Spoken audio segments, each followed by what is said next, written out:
Ninakusalimu kwa jina lipitalo majina yote. Hili sio jina la mtu awaye yote, bali ni jina la Bwana wetu Yesu Kristo. Karibu katika mfululizo wa masomo ya kesha la asubuhi, leo ikiwa ni Januari 24 ya mwaka 2026. Leo tunaenda kuiangazia mada inasema tulipatanishwa na Mungu kwa kifo cha Yesu.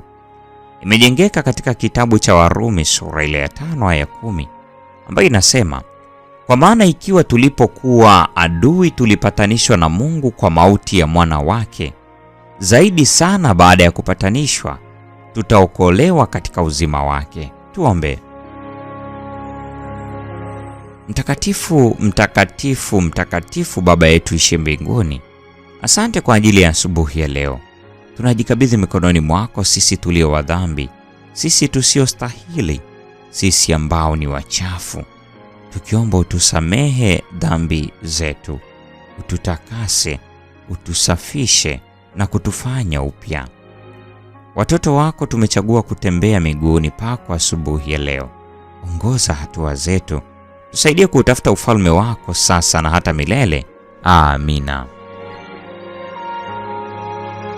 Msalaba una nguvu ambayo lugha haiwezi kueleza.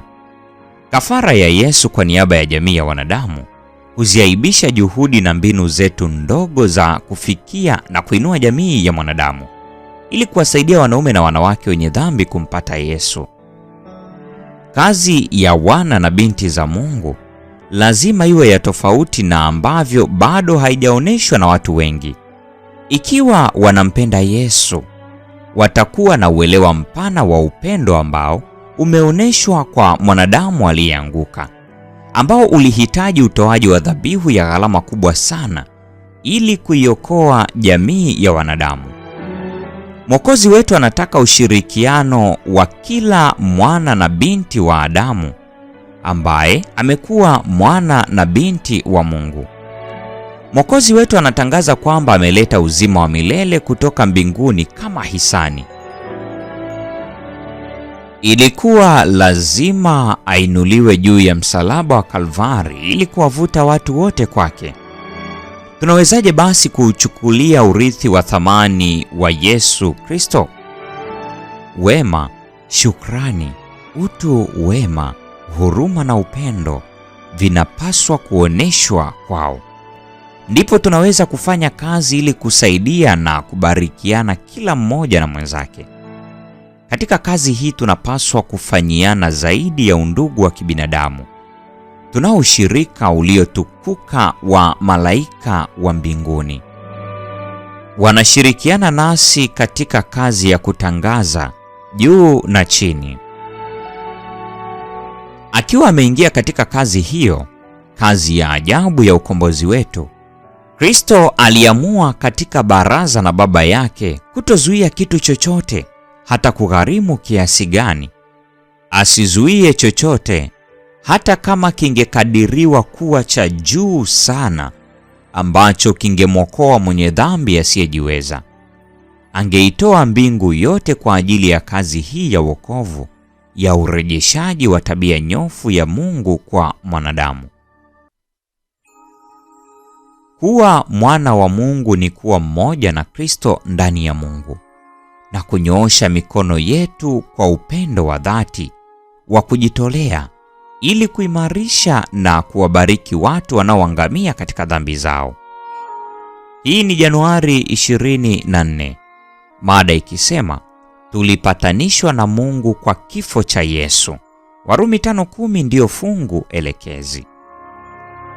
Na kwa nukta hiyo, mpendwa wa mfuatiliaji wa mfululizo wa masomo haya ya kesha la asubuhi, ndio tunakuwa tumefikia tamati ya tafakari ya mada hii siku ya leo.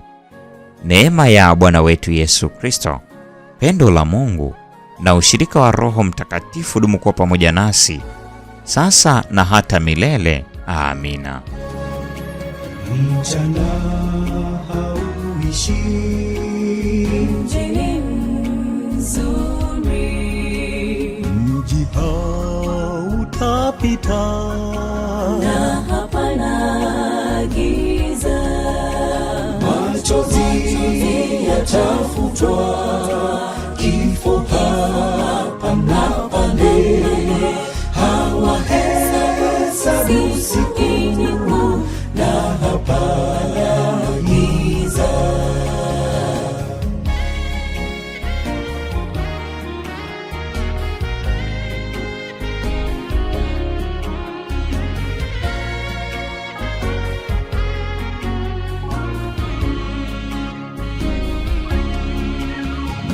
milangoni ya lulu, mjini mzuri, dhahabu njia zake, na hapana giza. Machozi yatafutwa, kifo hapa na pale, hawahesabu siku, na hapana giza.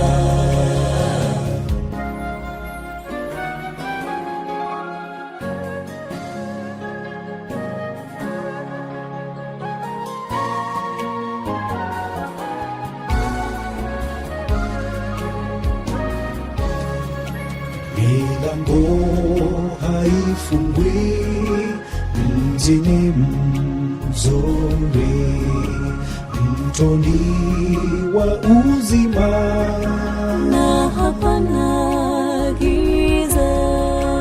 Machozi yatafutwa, kifo hapa na pale, hawahesabu siku, na hapana giza.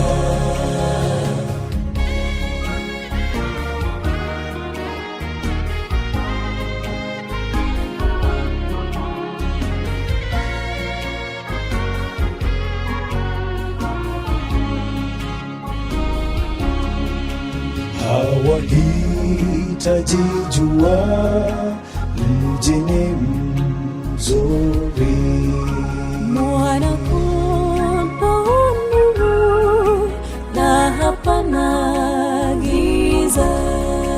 machozi yatafutwa, kifo hapa na pale, hawahesabu siku, na hapana giza. Machozi yatafutwa,